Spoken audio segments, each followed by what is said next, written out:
Hello, everyone. Happy Thursday. My name is Jamie Henkel. My pronouns are she and her, and I'm the Learning and Inclusion Manager at PFLAG National. Thank you for being with us for something to talk about live. I am really excited about today's conversation and to be a part of it. But just like always, I'm going to bring Jean Marie Nevada in to facilitate our dialogue. Hi, Jean Marie. Hey, Jamie. How's it going? Good. It's going good. I love that yellow on you. You've been in really great, bright solids recently, and I love it. I have to admit to you that when I put it on this morning, I thought Henkel's going to say something, and you totally did, so yay. I like it. I'm feeling very fiery today for today's conversation, so I thought this was appropriate. Yeah, absolutely. Well, I will see you in a little bit. Thanks, Henkel. Hey, everybody. My name is Jean Marie Nevada. My pronouns are she and her, if you prefer to use Spanish, ella. And I'm the Director of Learning and Inclusion at PFLAG National. Every single week for a lot of weeks, we have been getting together to talk about something related to LGBTQ equality. And this week we are talking again about Black History Month and actually what is happening in education, very specifically to African American studies. So just to get started, if you want to read this week's article, it came from the New York Times. It's an op-ed by Janai Nelson called DeSantis Wants to Erase Black History. Why? And if you would like to figure out the why, we have the article posted for you or the link for it at straightforequality.org/STTA live. So something to talk about live. We've also got some questions up there for you. So if you want to host your own little something to talk about conversation with your friends or your coworkers, you can do that.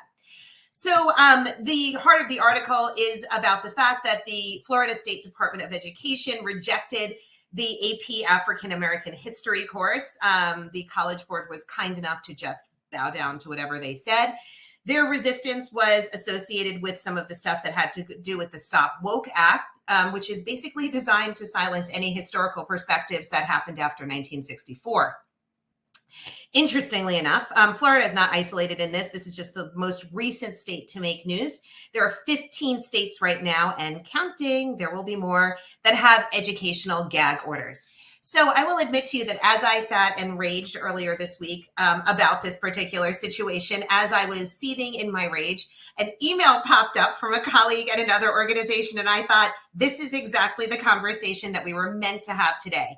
So I want to bring in this week's guest. She is the Director of Public Policy and Programs at the National Black Justice Coalition, Victoria Kirby York, or as I like to say, the audacious VKY. Oh, I like that. Thank you so much for having me and for that beautiful introduction. I like that a lot. I was just a little angry and I got excited to see you and it all came together perfectly. Yes. Thank you for being here to sit with my rage, VKY. Oh yeah, I've been seething too, so you're in We're together. We're together. So first, you've been with us before, which I loved, but for people who maybe didn't meet you yet, can you tell people a little bit about you and your role and about National Black Justice Coalition? Yes, as you know, I'm Victoria Kirby York, also known as VKY, and I have the honor of really spearheading and leading the public policy agenda and efforts at NBJC. We focus on civil and human rights, education and workforce development. We have a robust public education campaign around HIV and AIDS, as well as MPOX, which, yay, is no longer a crisis or outbreak in this country, and a whole host of other really important issues. NBJC was founded in 2003 to advocate for Black LGBTQ plus and same gender loving people. And we've just continued to do the work of rooting out racism as it shows up in the LGBTQ plus movement and rooting out homophobia, transphobia when it shows up in the fights for racial justice and equality. And making sure that public policy that's supposed to be for all of us actually reaches all of us. Affirmative public policy, because unfortunately some of this public policy is reaching all of us, but it shouldn't. Yes. So this week's article starts off talking about what Ron DeSantis has done in Florida with the AP Black History course. But the interesting thing about this week's op-ed is that it's just a jumping off point. And let me just read a line from the article that really caught me, that the author said, and again, that was Janai Nelson who wrote it. The recent move is part of a disturbing pattern of silencing Black voices and aggressive attempts to erase Black history. It's one of the most visible attempts of performative white supremacy since the presidency of Donald Trump. So the question that I want to ask you is, can you talk a little bit more about what is meant here? Because it isn't just about the AP history course. This is about silencing protests. This is about other things. Could you give some details so people understand this is not isolated? Yes. I mean, the line about this being performative is really important. And I've been talking to other leaders in our movement about this component. And that's like the bill itself, HB 7. If you look at the language of the bill and actually read it, it's not a perfect bill. It's not I'm not at all saying this bill is the next best thing. However, it does not do what Governor DeSantis is saying that it does. He changed the name of the bill publicly to stop woke, right? As a political tool to really cause division and rile up his base. But it actually does nothing around critical race theory. It does nothing about intersectionality. If you look at the definition of those words, read the bill, it doesn't really address any of that. The things that the law is actually written to prohibit are things that are common sense things anyway, right? Like you don't, treat someone poorly just because of the color of their skin. Well, duh, right? That's what Black folks have been saying for a long time. It's just now this bill is basically trying to say, please, in the future, with y'all in the majority, don't do that to us, right? It's like codifying things that we've been asking, not to happen in this country for a long time. And so when he used the law and really the message of the law, because there's a difference between the language of the law and the messaging that DeSantis has been using around it, it was completely false to begin with. There's nothing in the original AP Black Studies course that contradicted Florida law. And there certainly isn't anything in the newer version of the curriculum that came out on February 1st that contradicts Florida law. He completely manufactured a media circus to be able to, again, raise money, raise his profile, and to try to create division within the Black community. Listen, the only path forward for him to win the presidency is to build a broader coalition, right? And so his best way of doing it is trying to create a rift in the Black community. And mind you, this was done before in the 50s around the whole communism scare. And when we first started seeing being gay being a reason to get fired from your federal government job, et cetera, within the Black community, where he tried to say, wait a minute, queer studies, that's a political agenda from the left. It has nothing to do with Black history, completely erasing Black historical figures who are also LGBTQ plus and saying gender loving. And so, NBJC and a number of other Black LGBTQ plus leaders came together to create a new campaign. Hashtag Black History is Queer AF. Please use it, highlighting your favorite luminaries. If you don't have a favorite yet, you can go to www.beenhere.org because we've been here. We didn't just show up with Lil Nas X. One of the things, right before we got started, I was just saying I was on the website earlier this week and I just kept hitting the more button and it was like the best rabbit hole to go down because you're like, oh, I didn't even think of that. I didn't even think of them. I didn't even think of them. It is like the best site ever. But VKY, I love the point that you made because it's something that I don't think a lot of people are talking about. What he is doing is being done to fracture support in the Black community. And I never thought about it with that lens. And that is fascinating because it is such a toxic mix of what he has done under this guise of parental rights, which seems empowering on the surface, but it has got its underpinning of racism and homophobia and thank you for making that point, because suddenly I think I just saw this even more clearly. I mean, think about it. If you're trying to figure out who are potential Black conservatives and Black moderates that I can bring into my camp, what's the best way to do it? That's it. Create a issue that's going to cause a rift that will help to bring to the forefront people that can join your Black People for DeSantis initiatives, or to become the face of, your campaign, to be able to say, he's really for everybody. Don't listen to what the left is saying, when he's literally manufacturing a crisis, so to speak, and trying to create a narrative that says Black people aren't for their family members, or LGBTQ plus and same gender loving people. And if this was the early 2000s, maybe that would have been a tactic that made some sense.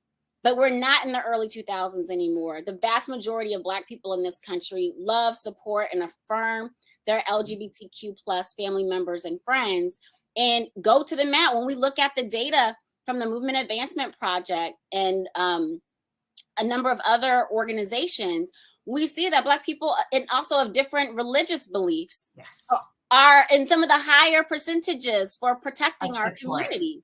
And so I really think he thought somebody told him this was going to be a good idea. But when I started seeing op-eds come out of his Black friends trying to have his back, I'm like, oh, this is imploding in his face.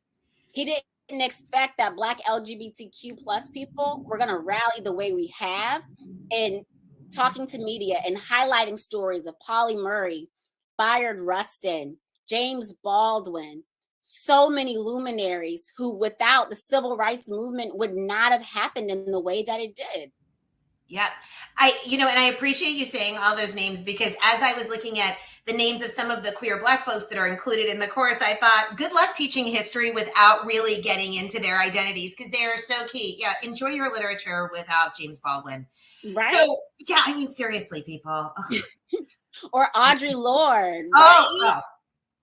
Can we just we could just do a whole conversation on that alone. Oh, again, when I do my after hours show,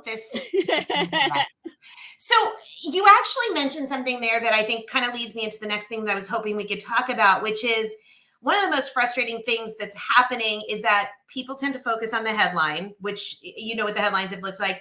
So it has made this seem like this is a bit of an isolated incident, but it's not. I mentioned there are 15 states that have educational gag laws. A lot of that primarily applies to LGBTQ stuff, but we are seeing it certainly applied to critical race theory, or let's just be blunt, any conversation about race. You don't even have to go to CRT. Yeah.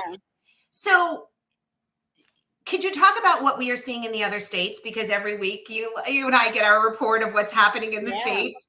And do you see that do you think that this is kind of emboldening some of those anti-inclusion advocates?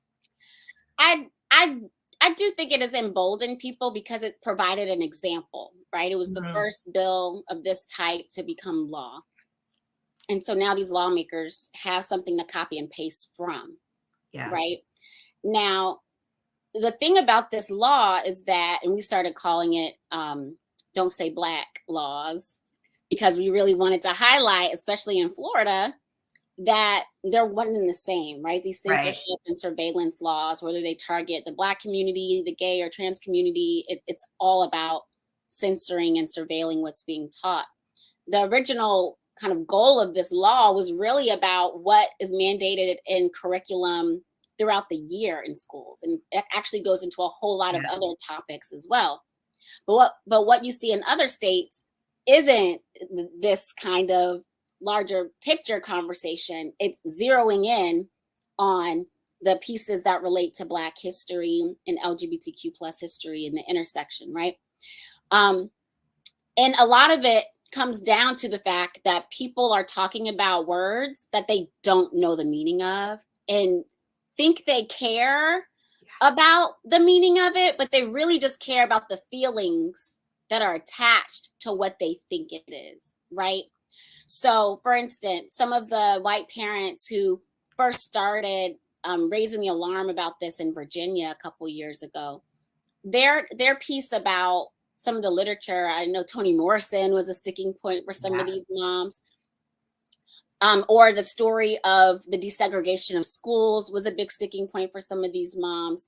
Their nervousness and anxiety wasn't really about intersectionality or critical race theory. It was really about fears of exclusion and not belonging. Yeah. And becoming othered and feeling like the country is moving past them, right? And President Biden spoke to that a little bit in a State of the Union speech, where he talked about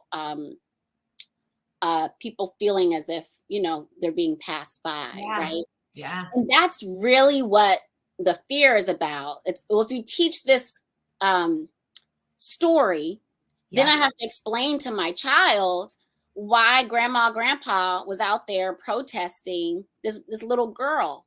Yeah. When I talk to white parents who trust their kids that they're raising, the stories that I hear back are so heartwarming. They're like, oh, when my kid was taught that in school, they came home and saw themselves as Ruby Bridges. They weren't asking about the white people protesting. They're like, if I was, that kid's my same age, and I hope that I'd be that courageous in that kind of circumstance. I want to be resilient like Ruby. They weren't even thinking about the people who are protesting, right? And so much of it is really based around the fears and the projection of these fears. And when you look at the language in the law in Florida and what's being copied in other states, that's really what they're writing about. But then they're selling it as something else. And the selling it as something else is dangerous, because we have so many teachers, and this is what you led with, so many teachers and school administrators who just believe they can't talk about Black history at all, or can't talk about LGBTQ people at all, or can't have a Black Lives Matter sticker or a safe space, sticker in their classroom or something like that, when the law doesn't say anything about it. Right. It actually doesn't even exclude the categories of examples that it talks about in terms of making someone feel bad about their race. Because it later in the law says you can talk about these issues, you just can't proselytize. You can't convince the kids that your way is the right way. Right. But that's not how Governor DeSantis and others around the country are talking about it. And so you have a lot of people confused and over censoring themselves around things that they legally cannot get in trouble for. And if they do, if they sue, they're going to win. Yeah, it's so interesting as you say that. My brother had sent me an article about a school district in New Jersey which decided that it needed to take down any of its safe space stuff that had rainbow on it, because they were advised that it might be exclusionary to some people. And so they were going to create some kind of alternate program. And the article that I was reading actually said, out of concern for a lawsuit. And I said to my brother when we were talking, I was like, there is no concern for a lawsuit, but I think this is done exactly. I mean, it has been effective in doing what you want. But, the part of this that I think often gets left out of the conversation, we can talk about what laws have been proposed. We can talk about why they were proposed and people's motivations. But I think what often gets left out is the impact of these laws. And we are starting to see some data, very broadly speaking, that LGBTQ youth are definitely feeling a lot of psychological stress. This is much deeper among Black queer youth, among trans queer youth, non-binary queer youth. What is the impact that you are hearing about? Because you were out there, you were doing sort of the grassroots work. What kind of stories are you hearing from young people, from parents, from educators, especially in the Black queer community? Yeah, this is devastating for our young people. I mean, just imagine how much joy, talk about it in the flip, how much joy these high school students would have gotten if DeSantis didn't start this. If on February 1st they learn, next year I can take an AP Black Studies course, I can learn about myself, about my classmates, about people that I love, who are Black, African American, and get college credit for it. It's going to help boost my GPA. It's going to help me get a better understanding of what courses in college is going to be like. I can use it as I go about a whole host of different careers. But they didn't get that moment on February 1st. Instead, they had a week and some change leading up into what was going to be this big announcement, where they're hearing all these conversations about why different parts of Black history aren't important and don't have value. Yeah. Black queer history didn't have value. The history of Black women in America didn't have value, right? That's what they're sitting with. And then on top of that, if you're LGBTQ plus or same gender loving, you're also getting the message that all these other students, they matter. They get to play sports if they want to build teammates, relationships, and, stay fit, all the great things that come from playing sports. But you don't get that. There's something inherently wrong with you. You don't get that. Just saying those words make me want to cry. And I'm 36 years old. Imagine being a kid still grappling with your difference, oftentimes privately for many years before kids actually speak the words out loud. Right? And hearing this, it's dangerous. And it's part of why we needed to have a national suicide hotline. Suicide amongst Black LGBTQ plus people around the Black community, period, but especially our part of the community, has been skyrocketing. We put out a report with the Congressional Black Caucus several years ago, Ring the Alarm, literally called Ring the Alarm, talking about suicide in our community. And it is, yes, you can find it on our website, nbjc.org, in our resources section, because it has some really startling data points. And, we're still coming out of this pandemic. It's not over, right? And you have kids whose last few years has completely changed the trajectory of their lives in different ways.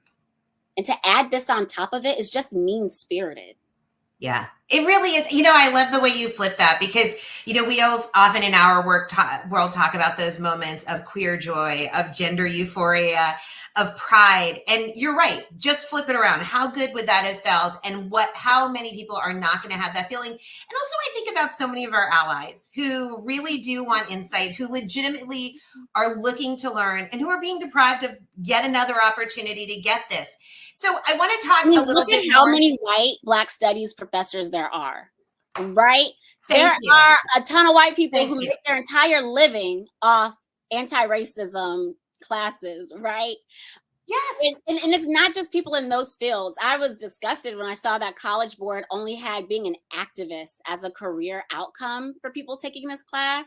I was just like, they really don't get it. And I can go on about College Board because they're not clean in this situation. No, I was like, wow, you felt like a bowling pin. But when you look at it, I think about all the times people have been fired over the last few years because they just did boneheaded things when it came to race that I honestly believe they just didn't know any better. Like, yes, there's some people mean-spirited, but I don't think the H&M advertising guy who had the Black kid in a monkey shirt knew the history, Yes. And it speaks exactly to that. It absolutely speaks to that. It speaks to this is why cultural context is so important. You don't know until you know. But if we refuse to teach you, then who's going to complain? Oh, wow. We need like another hour. We really do. So I want to quickly talk about your campaign for Black History Month, which actually your website is up year round and all those figures are up year round. I know that you did the Black History is Queer AF with other people. Could you talk a little bit about the partnerships on that? Yes. So we have some elected officials, Senator Chevron Jones out of Florida, Representative Michelle Rayner-Goolsby, also out of Florida, Equality Florida, Nadine Smith, who's the co-founder and CEO, is a fierce Black lesbian, one of my friends, mentors, sheroes, everything. She's been a vibrant part of this effort. Equal Ground Florida, which has been pushing back against HB 7 since it first, came out, just because of the message that it sends, especially once DeSantis decided he was going to completely change the message of the bill and the intent of the bill publicly. And so, we all came together and just said, we got to make sure people know that Black history, this isn't a queer political agenda, unless you think all queer people are white. It's like if you think all queer people are white and that's it, then, but it's not the case, right? Yeah. And so to try to say that the needs of Black LGBTQ plus and same gender loving people and our history doesn't need to be taught or talked about is just, I love the we all agreed. Yeah, and I feel like that I love the fact that the partnership in creating it was really broad-based. So we were looking at queer people, but we were looking at other people from the community coming together, saying this is hurting us collectively. Because we talk about intersectionality, this is intersectional pain. I mean, it is just layer upon layer upon layer. Yeah, the leaders at Equal Ground Florida are heterosexual, to my knowledge, allies, right? And so they came to this and were very clear, like, and upset, like, oh, no, they didn't. Try to exclude Lorraine Hansberry. And how dare you? How dare you? Bessie Smith, how dare you? You can't do that. You'd have to get rid of most of the Harlem Renaissance.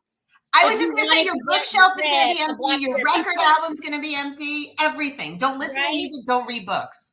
That's it, right? They're like, we can't do that. Yeah. And it was really important because there were probably some Black people that at first were like, queer theory, right? And that's because so much of our history has had our figures removed. Most people don't know that Bayard Rustin planned the March on Washington and helped Martin Luther King write the I Have a Dream speech. People don't know that Pauli Murray was the person who seeded the ideas around lunch counter sit-ins several years before they did it in Greensboro, right? Yeah.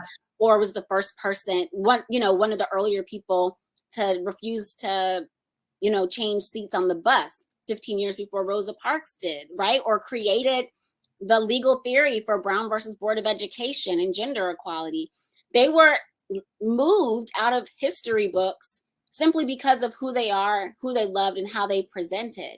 James Baldwin was a smart one. James Baldwin was like, hey, no, you cannot erase me. Too loud.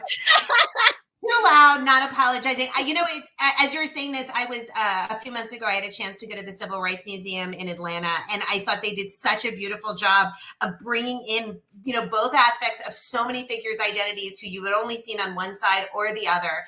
And it was just, I remember walking through and I was so excited to see these faces from my queer history world also here and both sides of their activism being talked about. We are super tight on time and I'm always really mindful of that. One last thing that I want to quickly ask you about. A recent poll showed that 8 in 10 Americans are very, very opposed to book bans. And yet books from queer community, from the Black community, from brown communities are being banned left and right in schools. Give people 1 or 2 things that they should be doing if that really makes them angry, and it should. Well, they should definitely reach out to the decision makers for those bans, because sometimes there are people that you can educate, because again, there's some people who are reacting and just trying to preserve their job. So they're like, I'm just going to go ahead and pull these, right? And so if parents let school board members, superintendents, teachers, librarians, lawmakers, whoever are these decision holders know, I'm not happy about this, restore these books, that goes a long way, because the other side is really, they're a small number of people, right? They're like 20%, like you said, but they're very loud and organized. Yeah. We have to also be loud, organized, and consistent. And then also buy some of these banned books. Yes! A good friend of mine, Tanita James, just got a book out, Barnes & Noble's, called Ma Where's Mommy? And it's the first children's book that I've ever seen that has a 2-mom Black, family, with a kid that's focused on the kid going from working with mom to being at home with Ma. And it just, it warmed my heart, warmed my daughter's heart. And there's so much more representation that we need, right? We don't need to be banning books. We need to be creating more books and buying those books to create even more demand for more, right? Because our families deserve to be represented too. Absolutely. Yes. Something else.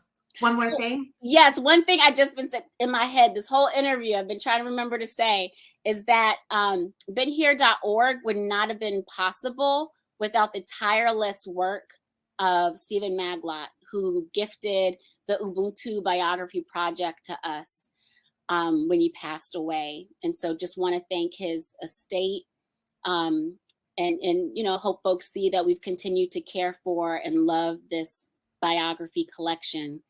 So please check it out, beenhere.org. Share posts throughout the month and throughout the year. Oh, yeah. Not just February. Yes, yes. And it doesn't have to be with the hashtag Black History is Queer as AF, but it's good to do that so we see it and retweet it. I like the two of us getting right to the edge of it and being like, F. It's been a struggle. My friend, thank you so much for making time for us this week. I so appreciate you. I so appreciate the work that you and National Black Justice Coalition are doing. Please, please, please come back and visit us again sometime soon. Yes, will do. I love your work as well. Go PFLAG. Thank you. Bye. I'm over time again. What else is new? I talk too much, but the stories are so good. So we will be back again next week with another show for you. As a reminder, if you need any help, please visit us at pflag.org to get resources or to find your local PFLAG chapter. Otherwise, we will leave you the same way that we have left you for 140 episodes, I think, which is to remind you to run fast, laugh hard, and most of all, please be kind. We'll see you again next week on Something to Talk About Live. Bye, everybody.